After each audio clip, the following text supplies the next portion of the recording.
What's up, good people? Mark Holmes here, and as always, I want to thank you all for watching, commenting, subscribing, and being part of the Joe Boo Sports Report.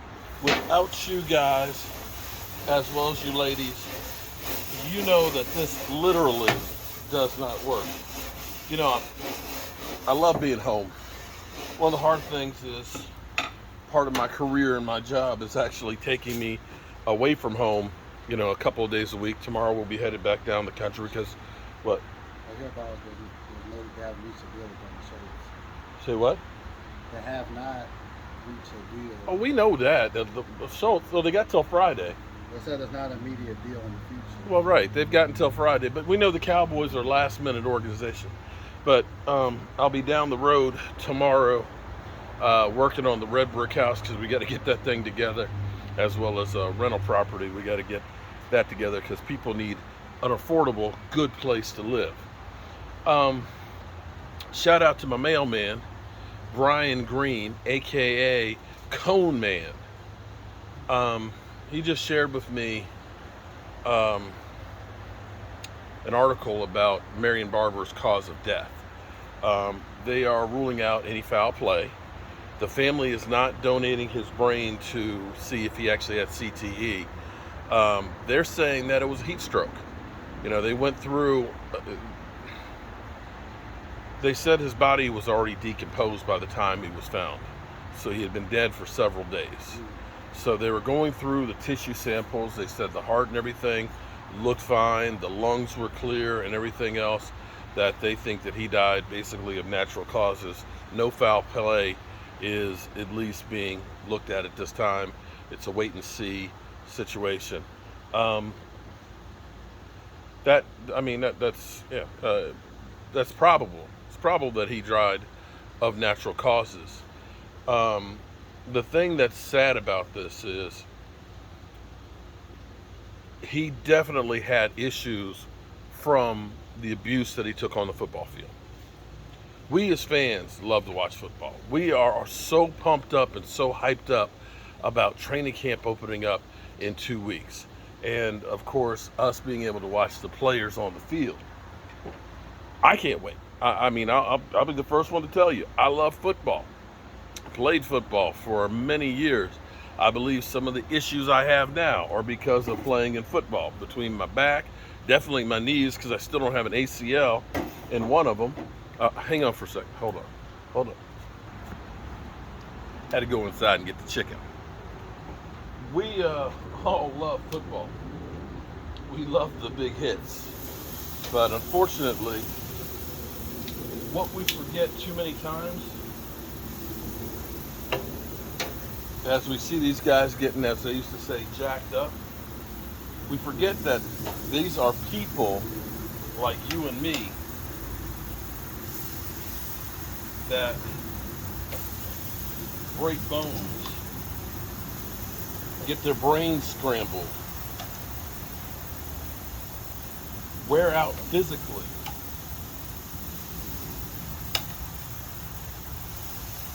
and reduce their quality of life for our entertainment.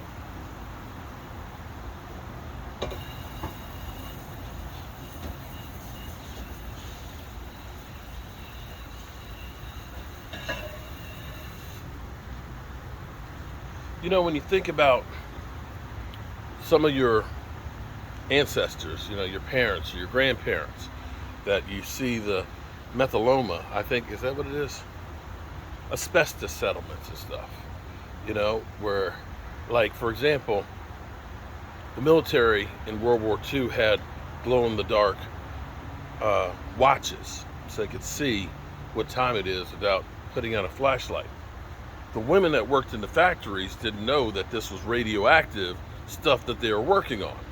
Hence, they ended up getting cancer. You probably see all the time now about the talcum powder, which causes cervical cancer. And so many people have worked in factories where there's been asbestos, making asbestos hell. They used to make fire suits for kids, fire retardant clothes for kids out of asbestos. And we realize that those are things that you can't do, that they kill you. Forever chemicals they realize they're causing cancer. We need to take them out of the pots and pans.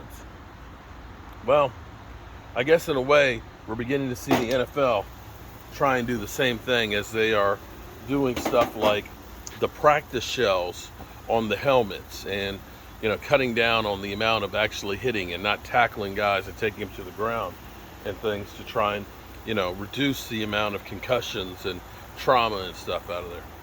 But in the end, with technology, with nutrition, with all year training, these guys are getting bigger and faster and stronger. I'm 260. Back in the 80s, 260 was one of the bigger people on a football team. 260. Now you got guys that are 290 that are running like 4.46s and are just a brick. When these guys come running at you at full steam, something's got to give. It's just the nature of it. And I don't know that you're ever going to be able to take out all of the injuries in it.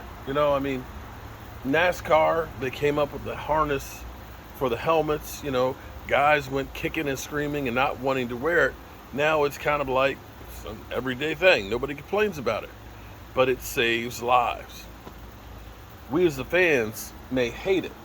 I'll be the first to tell you that I miss the violence of the 70s and the 80s, where the quarterback, if he was going to stand in there and deliver that pass, he was going to get jacked up. There was no ifs, ands, or buts about it. I remember the days of guys like Lester Hayes, that when he was out there, he was going to hit you and take your head off as a wide receiver. And seeing guys like Drew Pearson, who had to fight their way downfield to make those catches. Too many times now, and I look at Tom Brady, because Tom Brady, it's hard to compare different ages. I don't know that Tom Brady, if he was getting hit the way Roger Staubach was getting hit, A, if he would still be playing, and B, if he was going to be still as effective. Let's be clear here. If you can stand in the pocket and deliver and not get jacked up, it's a little different than if these guys can take my head off and it won't be a flag. Different sport altogether. But I understand it. When you know better, you do better. Marian Barber was definitely one hell of a football player. He was a throwback. And it's sad that his last days here had all of the problems and issues that it had.